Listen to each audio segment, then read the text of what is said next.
सबसे पहला नियम एकादशी व्रत का सबसे पहला नियम है कि आप जिस दिन व्रत करो उसके एक दिन पहले भक्ति का संचार इस हृदय में कर लो। भक्ति का संचार इस हृदय में कर लीजिए। जिस दिन आप व्रत करो, जैसे एकादशी का व्रत कर रहे हो तो दशमी के दिन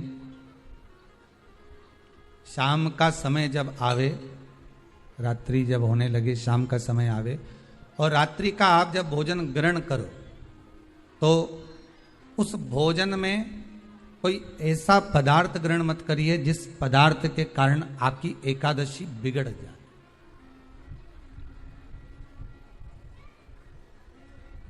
कोई बेकार भोजन हमें ग्रहण नहीं करना,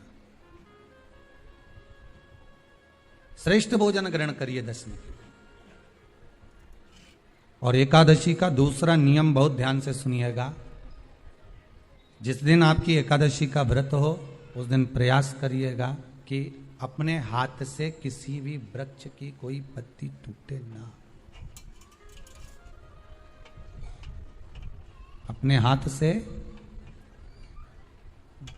किसी भी वृक्ष की, पौधे की, किसी भी वृक्ष की पत्ती अपने हाथ से ना टूटे। बहुत ध्यान दीजिएगा महाराज। एकादशी का ये दूसरा नियम है कि अपने हाथ से किसी पौधे की, किसी वृक्ष की, किसी डाली की कोई पत्ती टूटे ना, कोई पत्ती ना टूटे, इसका प्रयास करिए।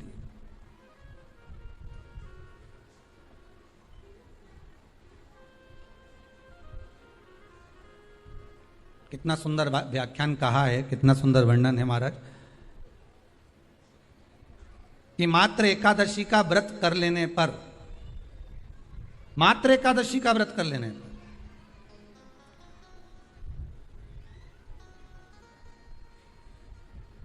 जो पूर्व में किया गया हमारा पाप कर्म है, हमने किसी जीव की हत्या करी है, हमने किसी को कष्ट प्रदान करा है, हमने किसी को अपशब्द कहा है, हमने किसी को ताने दिए, हमने किसी को आड़ा टेढ़ा कहा है, हमने किसी को गालियां दे दी है, मात्र एकादशी का व्रत ही कर लेने पर ये सारे जो दोष हैं वो समाप्त हो जाते हैं।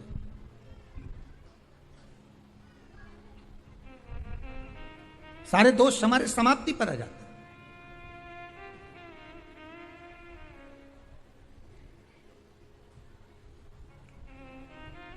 अब एक विचार करिएगा थोड़ा सा अपने मन में, अपने चित्त में, अपनी वृत्ति में एक बात उतारिएगा। एक अपने मन में एक बात को उतार कर रखिएगा कि आप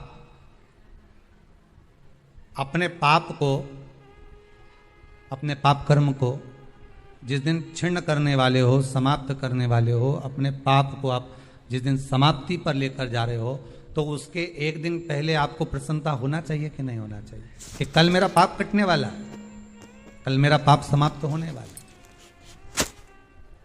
जो मैंने पाप कर्म करा है वो समाप्त होगा, जो मैंने पाप कर्म करा है वो कल समाप्त हो जाएगा। तो एक दिन पहले आपके चेहरे पर प्रसन्नता हो कि ना हो?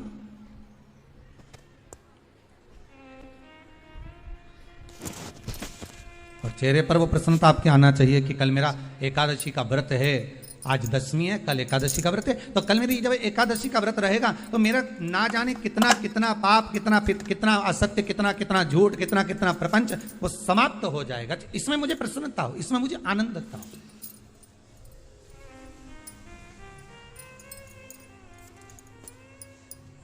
तो क्या कहा गया कि प्रयास करिएगा कि एकादशी के दिन कोई वृक्ष की, कोई डाली की, कोई कोपल की कोई पत्ती ना तोड़ी जाए। क्यों? तो कहा अगर उस पत्ती को हम तोड़ देते हैं, वृक्ष की पत्ती को या क्यारे में लगी हुई कोई डाली की पत्ती को हम तोड़ देते हैं तो एकादशी का पुण्य फल प्राप्त नहीं होता, एकादशी का कोई फल हमारे खाते में नहीं जाता, पुण्य फल प्राप्त। अब फिर भले तुम, चाहे तुमने मोरधन खाया हो, चाहे तुमने फिर चिप्स खाई हो, चाहे तुमने फिर व्रत का कितना ही सामान खा गए और तुमने सोचा कि आज मेरी एकादशी है, तो फिर उसका कोई फल प्राप्त नहीं है, उसका कोई सुख प्राप्त नहीं है आपको, फिर उसका कोई आनंद प्राप्त नहीं है आपको। दो चीजों को याद रखिए, गौदान और एकादशी। श्रीमद् वल्लभाचार्य जी ने मायावत का खंडन करा था जगन्नाथपुरी में, और श्रीमद् वल्लभाचार्य जी ने कहा था एकादशी मरने के बाद मत दो, एकादशी जीते जी दो। कहा था कि नहीं कहा था? जीते जी दान करिए। इसलिए जगदीश में, जगन्नाथपुरी में एकादशी उल्टी लटकी हुई है। करें अपने दर्शन। जगदीश में एकादशी को उल्टा लटकाया, क्यों? क्योंकि वल्लभ ने कहा कि एकादशी जीते जी दो। कई पंडितों कहते हैं तुम्हारे दादाजी मर गए, जब 12वें का दिन होता है ना तो पंडित जी संकल्प छुड़ाते हैं, देव एकादशी। बड़े बेटे ने 5 दे दी, छोटी बहू ने 3 दे दी, उसने 2 दे दी, उसने 2 दे दी, तो क्या तुम्हारे दादाजी भिखारी थे जो तुम्हारी एकादशियां लेकर जाएंगे? और तुम कौन होते हो दादाजी को एकादशी देने वाले? तुमने कौन सा इतने पुण्य कर लिए जो तुमने एकादशी दे दी? एकादशी के दान की महत्वता श्रीमद् वल्लभाचार्य जी ने कहा कि कोई व्यक्ति अगर खटिया पर सड़ रहा है, पलंग पर तड़प रहा है, हॉस्पिटल में पड़ा हुआ है, तो निवेदन है कि उसको देखने जाओ तो अपनी करी हुई एकादशी में से 2 एकादशी का दान उसको तुरंत दे दो। क्यों? तो जिससे उसको मोक्ष मिल जाए, मरने के बाद नहीं।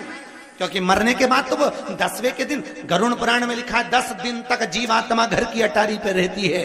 कितने दिन? 10 दिन। 10 दिन के बाद जीवात्मा चली जाती है। कहां जाती है? उसको जहां जाना है। 3 दिन में उसको भोग भोगना पड़ता है जीवात्मा को। 3 दिन नरक का भोग भोगती है, उसके बाद स्वर्ग का भोग भोगती है। 18 दिन में ये प्रोसेस पूरी हो जाती है। कितने दिन? 18 दिन। 18 दिन के बाद में उस जीवात्मा को धान के खेत में पटका जाता है। किसके खेत में? धान के, चावल के खेत में। इसलिए कहते हैं एकादशी के दिन चावल मत खाओ। कहते कि नहीं कहते? और क्या कहते हैं? द्वादशी के दिन चावल खाना जरूरी है। एकादशी का पालना करना है तो द्वादशी को चावल का 1 गिलास खाओ, तब द्वादशी को चावल खाओगे तो एकादशी लगेगी। चावल नहीं खाओगे तो एकादशी नहीं लगेगी। द्वादशी को चावल खाना जरूरी है। क्यों कहते हैं? क्योंकि धान के खेत में जीव को छोड़ा जाता है, उस धान के खेत में, चावल के खेत में जीवात्मा रहती है। उसको चिड़िया खाती है तो चिड़िया के रूप में जन्म लेता है, मनुष्य खाता है तो मनुष्य के रूप में जन्म लेता है। इसलिए एकादशी के दिन चावल नहीं खाया जाता, क्योंकि एकादशी के दिन हम चावल खाएंगे तो जीव हत्या का दोष लग जाएगा। फिर कब खाना है? द्वादशी के दिन। द्वादशी के दिन क्यों खाया जाता है?